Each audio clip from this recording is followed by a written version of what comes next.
It's hard quite to know where to start with this game. Was this what a performance by Italy, or what went on with the Springboks? I think there's a little bit of both, but I'd probably be inclined, as it's always the tone and the approach of the channel, to start with, what a performance by Italy. Yeah, all right, we can start with that. There's a lot of strands to this. Because there's what performance by Italy, there's what went wrong with the Springboks, and then what went right with the Springboks to put it and to rights also in the end. what went wrong with Italy. Yes. Because on one level, this was the highest level intensity performance I think they've maybe given over the last few years since this kind of team came through. They really took it to the Springboks in terms of physicality, in terms of accuracy. They were right up there. Their scrum was on top against the Boks, which is almost unheard of. Miraculous. Yeah, their line out very good on the whole, and then physically, defensively, they were brilliant. How many times did they hold the Springboks out for long periods? How many times did they get individual big shots on? You know, there's one huge shot from Zuliani and Riccioni on Khaleesi. How many of those did we see? Yeah. This was Italy at their most physical, at their most impressive and intense. And on that level, they were excellent. Yeah. The best thing that you can do in international men's rugby at the moment is beat the Springboks. So that is the hardest thing that you can physically do. So to say Italy were in a position where there were moments in that game where I thought 10 minutes ago, they could have beaten them. Yeah. They could have won that game. All it would have taken was Brex missed that interception, you know. Yeah. If he takes that, potentially they could go under the sticks and they have all the momentum their way. One loose kick and Cap launches a counter-attack. Exactly. You know, it's so easy to win. It just would have taken a moment of head loss from the Springboks. And obviously the credit goes to the Springboks for the fact that didn't happen. That never happens. They kept a lid on it, you know. But yeah, Italy put themselves in a position where they were competing with the Springboks. And yeah, that's a huge compliment to them. Admittedly, there were moments of the game where they faded out of it. I think the try for Marco van Staden on half-time was... I initially said at the time, I think the Springboks will see it out from here. I don't think they'll batter them. I don't think it'll be the Springboks suddenly build a lead from there. But at that point, I was like, I think Italy will really struggle to claw it back from this moment. And they did a much better job than I maybe perhaps gave them credit for at the time. But yeah, to go back to your original point of what went really well for Italy. I think the place to start is in the 10 jersey. Yeah. Paolo Garbisi had a brilliant game. Goal kicking aside. Yes, goal kicking aside. Missing those 2 kicks that would have set Italy 6-0 up. Plus the conversion. That made a real difference because you have to give so much credit to the Boks for the fact they survived the period where Italy were all over them. Yeah. And there was a period where Italy were camped in their 22, were getting opportunities, came away with zilch, a donut. Yeah. And the Springboks went down the other end and scored their 3-pointer. So a lot of that comes back to, as you mentioned, Garbisi and Varney as the halfbacks. Yeah. And last week we talked about how France went into that game against the Springboks with a very clear idea of you beat the Springboks by kicking contestably, regularly, and you put pressure on them, and from there you try and eke out rewards and you inch your way upfield and you open broken field opportunities through winning contestable balls because the defence is so aggressive you don't get many other chances. And also, they like to knock you backwards, so it's the easiest way, the safest way to climb upfield without risking losing the ball, giving away, a knock-on, an intercept, a turnover, or giving a penalty. Yeah. And so it is the safest way to win the game, and the only way to beat them is by playing safe because they eat off anything dangerous and lively you do. Big time. So France went in, we're going to change our entire game plan and try and do that, and it didn't work because they did not know how to play that game plan because they never kick contestably. Yeah. It's just not something they used to do, even at top 14 level, right? Most clubs don't kick that much contestably. Italy, on the other hand, do kick contestably. They do have these structures in place. So they executed basically the same tactics France were trying to, but much more effectively. We look at the way in which they set up Varney, and it's night and day when you compare it to France. One is the buy-in of Liner and Ioane as the primary kick chasers, as the wingers, and they're getting up, they are waiting. We're often seeing Monty Ioane is so good at this. We regularly see him kind of go up in the air, but take a couple of steps back before he goes up. Yeah. He sprints, then he'll slow down, and then look to get up in the air. Obviously, this is all coming out in stills, and so you can't see necessarily him slowing down, but he'll often do that. He'll slow down in order to get in the air faster, right? Rather than overreaching the ball, which I think we saw Wales do an awful lot. He's got very gangly limbs, doesn't he, Monty Ioane? So he can really get in the air and challenge. So, consistently, Italy, on every single ball they went up for, every single contestable kick off 9, They went up to slap it back. They were always looking for the tap back. Now, there's a few angles in this. One was they got a much better kind of escort around those forwards waiting in position to cover than France did, where that was something they really struggled with, something they didn't really factor in at all. They had all their forwards in usual positions for defence and so on to catch up. Instead, Italy put their players in position and they recovered a lot of those balls. However, the Springboks are also really good at something they've started to do over the last year. It's putting the players ahead of the ball. So a few times, we saw the likes of Ruan Nokia sit just like in what would be an offside position if it wasn't open play, sitting on the Italian side and waiting and taking Italian tapbacks when Italy won it in the air.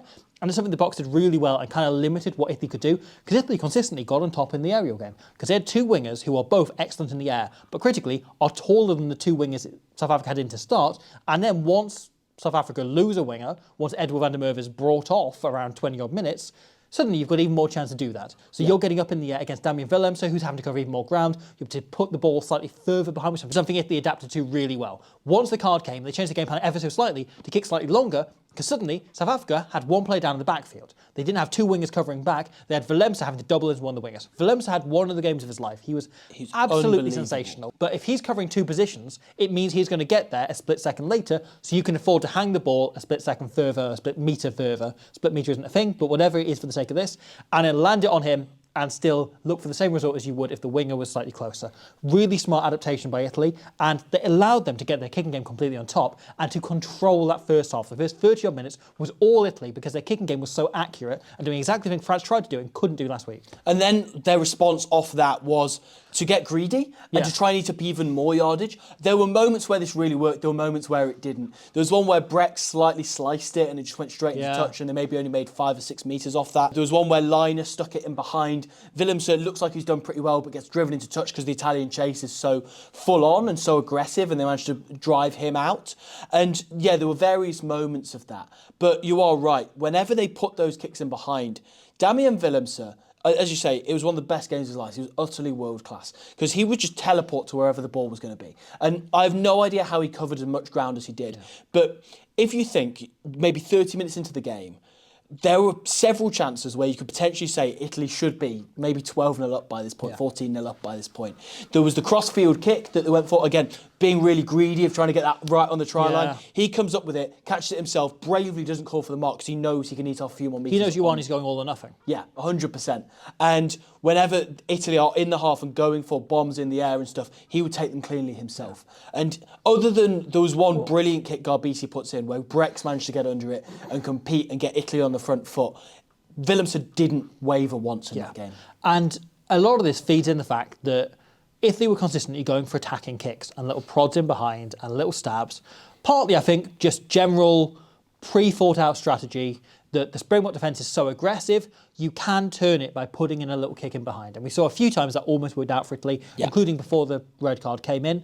And so you look to put pressure on that. You look to force Damian Willemse as a guy they trust to cover all that ground. You wouldn't make him do that because if you put 100 kicks in, even the best fullback in the world is only covering that like 98 times out of 100. Sure. Right? So you want to look for those two bounces and you want to put pressure on him even when he regathers it. And a few times he did that. They got one big shot, put him into touch.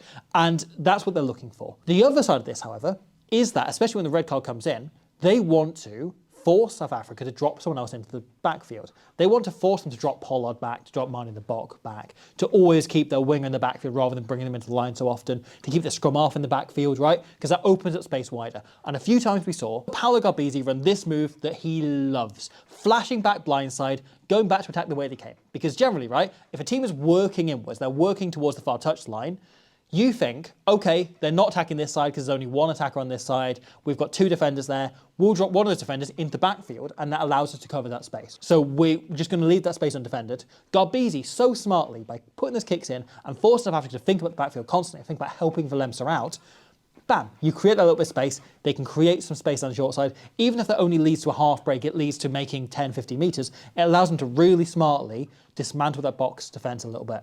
It's really smart because it's really difficult. We've talked about this a lot on the channel recently. It's really difficult if you've got a midfield breakdown to fly both sides off the line together because you need to keep somebody on each of those edges, which means you have to sacrifice a little bit of space in the backfield. So there's got to be some space on the pitch somewhere. But it's the detail for Italy of usually they will get their 9 to pick the ball up, on the opposite direction to where Garbisi's going.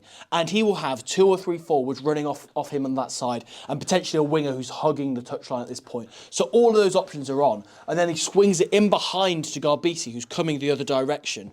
And at that point, as a defence, as the Springboks, you have to come up on this side. Yeah. Because otherwise, Varney's going to look to go for a short ball. And he's going to try and get a soak-up passive tackle. And instead at that point, everybody's got to work so hard. And they've got to decide on the fly which of those wingers is going to engage and which of them is potentially going to sweep. Not even necessarily a winger. It could be, as you say, a 9 or a 10 somebody who's sweeping on that side. Because often when you're in the backfield, you're also responsible for covering that space in the front line on the edge.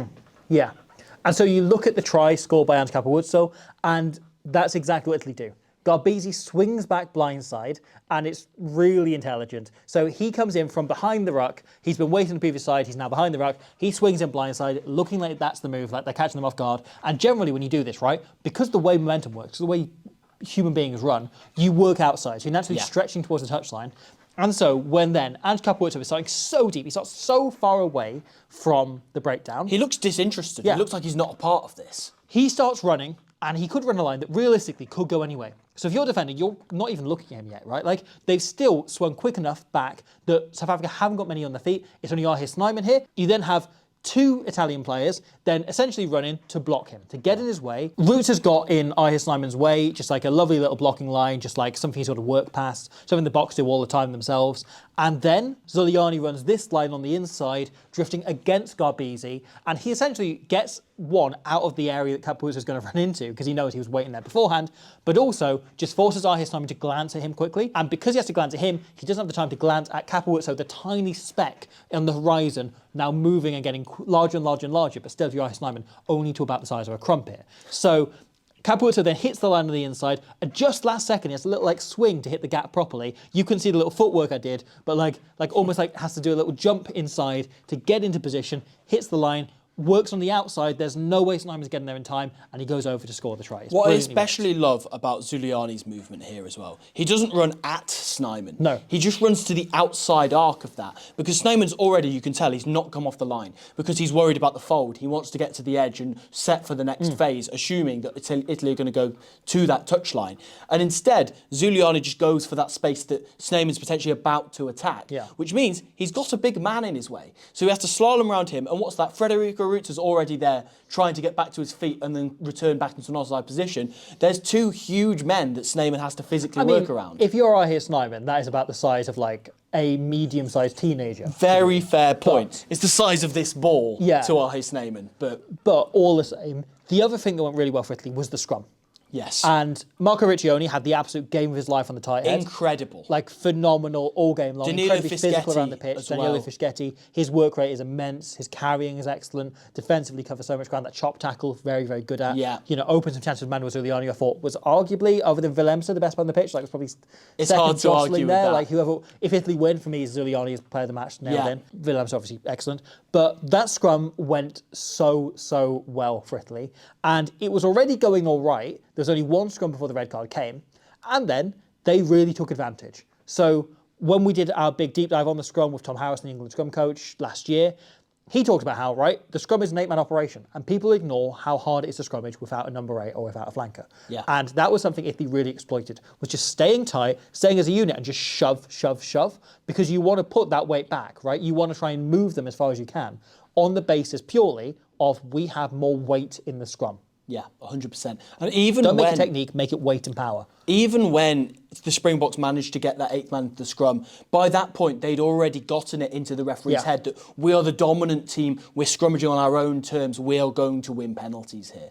And as you mentioned, Fischetti and Riccioni, both of them utterly brilliant. Yeah. And winning penalties against the Springbok pack is nobody does that. So there's a one on the Springbok ball that Italy kicked the 3 points from.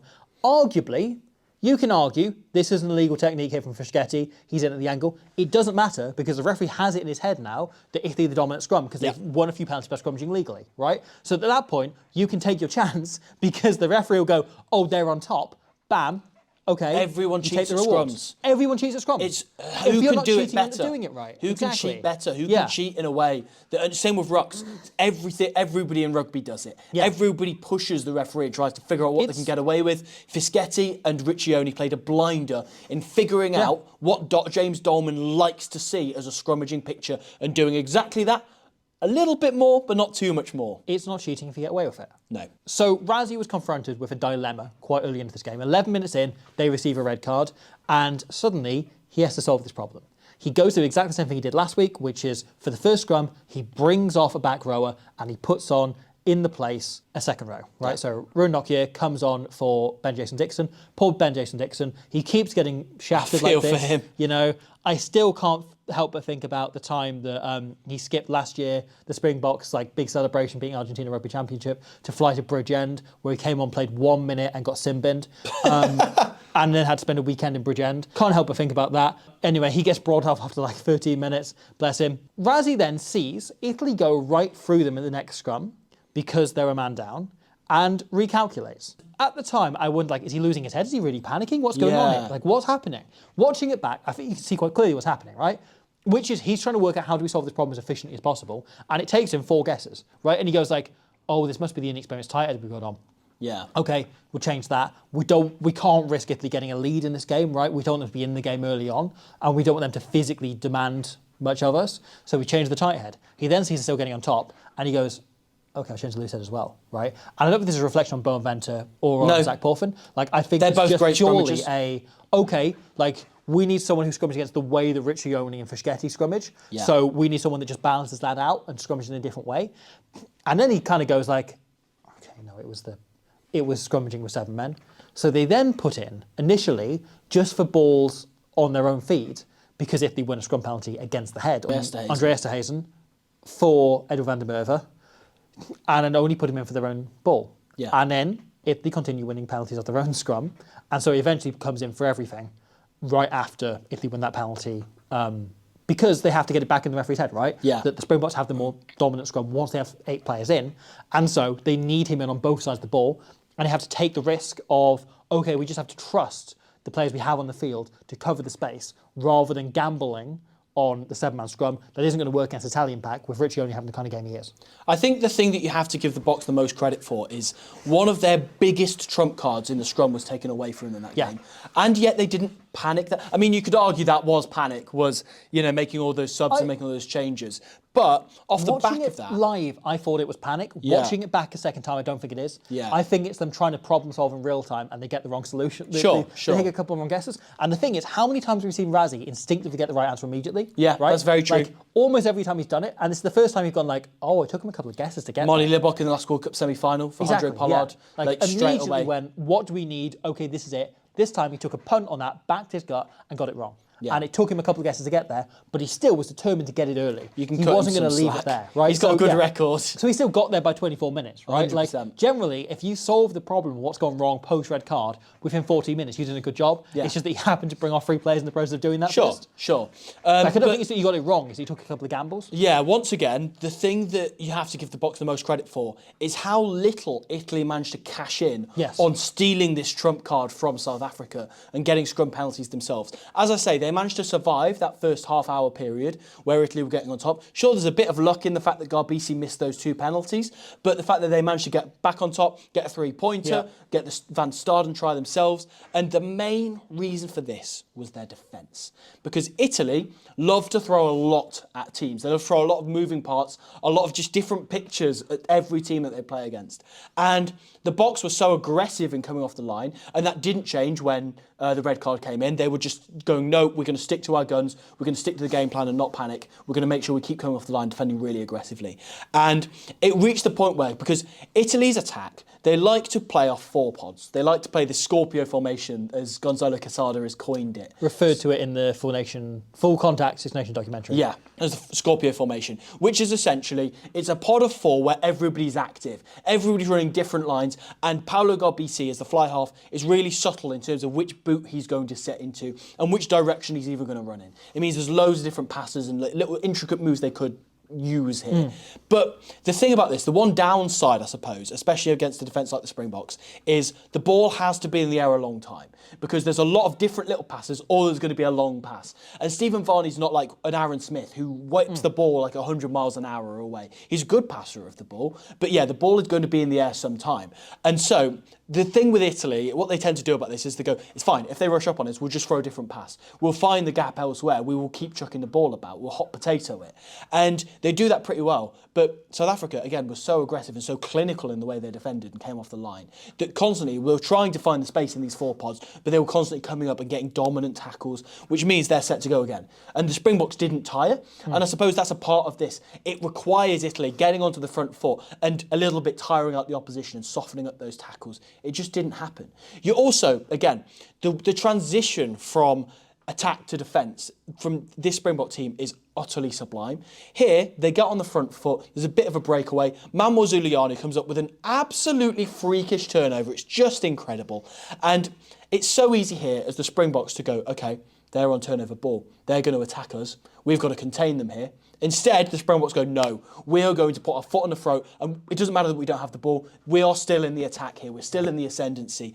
And so they fire after every ball carrier that gets the ball. Italy are constantly shipping it on and going after... Oh, sorry. Italy are constantly... shipping the ball on and trying to move the point of contact. Kane and Mood does a brilliant job to fire loads of pressure on here. And then eventually, Curtly Orange shoots up and gets the intercept. Again, just because you don't have the ball doesn't mean you're not in the attack in a way. In the way that I think that's just the kind of the Felix Jones and previously the Jacques Nienaber mantra here, is that we will always move forward. And I love that because, as I say, so many teams would have gone, right, lads, let's just not panic here. Let's just contain them. Let's get them to an edge and then we can go ourselves again. And instead, the Springboks took that as an opportunity to go, let's get into their territory. And they really ground them down, right? And so you get to that final quarter, and Italy, having brought that intensity and that physicality for the first hour, you can see them start to fade a little bit as they go on, even as the bench comes on, and he had some really great impact. Lights of Roots are coming on and being superb once they came on. So good. However, we saw that start to fade, and then you get the odd brain fade. And Italy have done so well off regular kicking strategies of either kicking long towards the touch lines, often looking for touch on clearances, or those shorter clearances, they then got sewn up in the air and won it back, won a tap back, not looking to win it on the full, looking for the tap back, so to create a bit of chaos. They just go for a different kick here. Pajrello just sends it long and gives Damien Willems time, right? Yeah. And it's not a great kick. It's not a problem if you set up your defence for it, but that's not how Italy set up to defend. He's got a defence that is set up. I think in this case, they're expecting the ball to go to touch.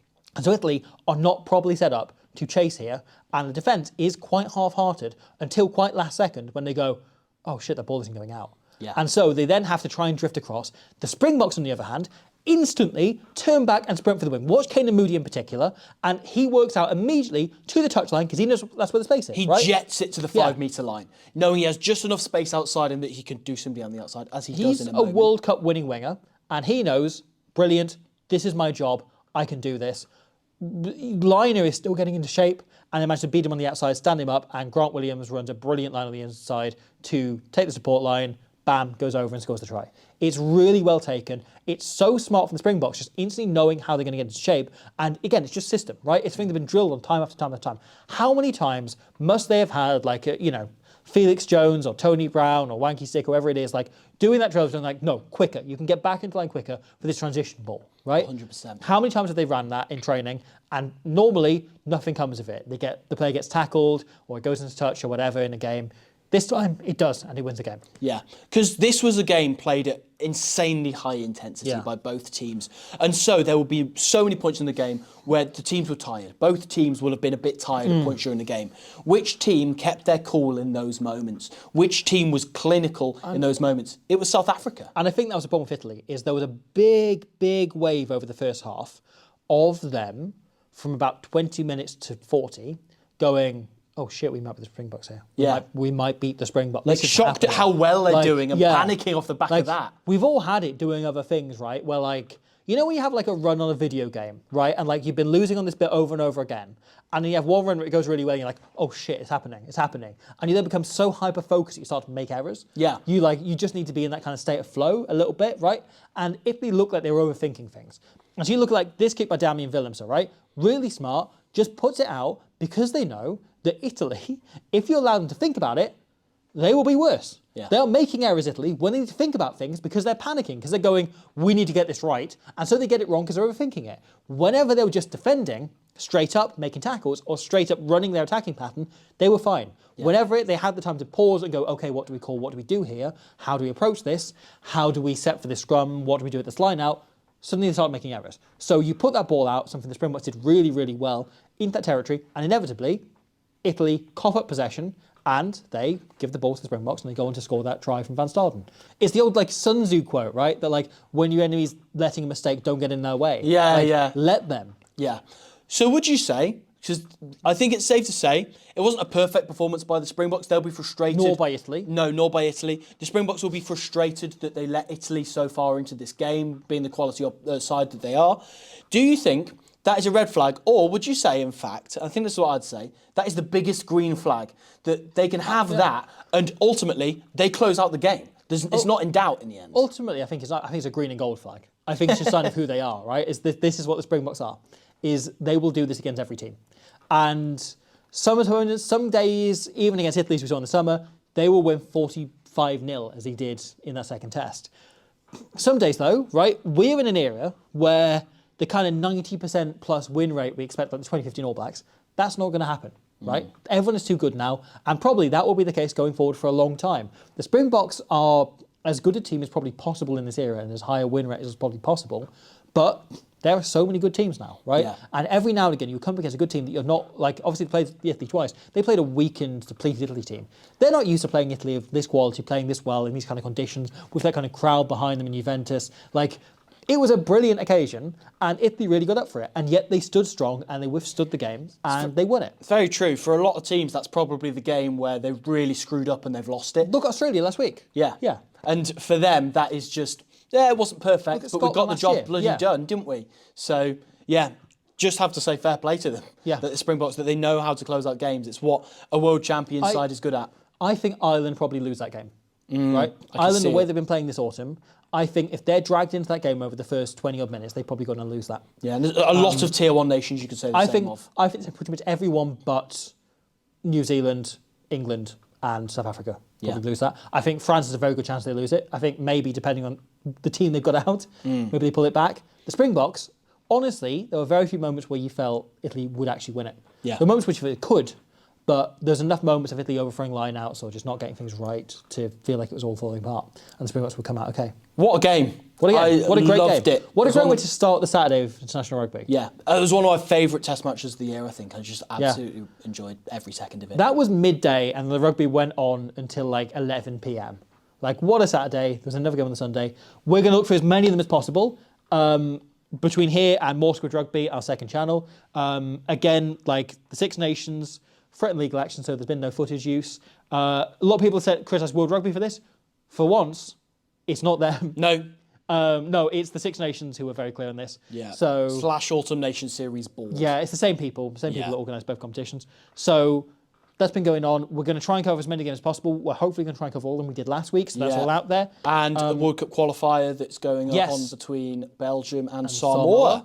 So for the final spot in the World Cup, so that's super exciting. So we're looking to cover as much international rugby as we can at the moment, as always. And New Zealand v England here on this channel very soon. Yeah. And Wales, Japan should be with you tomorrow, most likely, and then on the other channel. In about 4 to 5 working days, we might get an hour of sleep, but pending on that one. We'll see. Yeah. We'll see. Let's not get ahead of ourselves. Cross that bridge when we get there.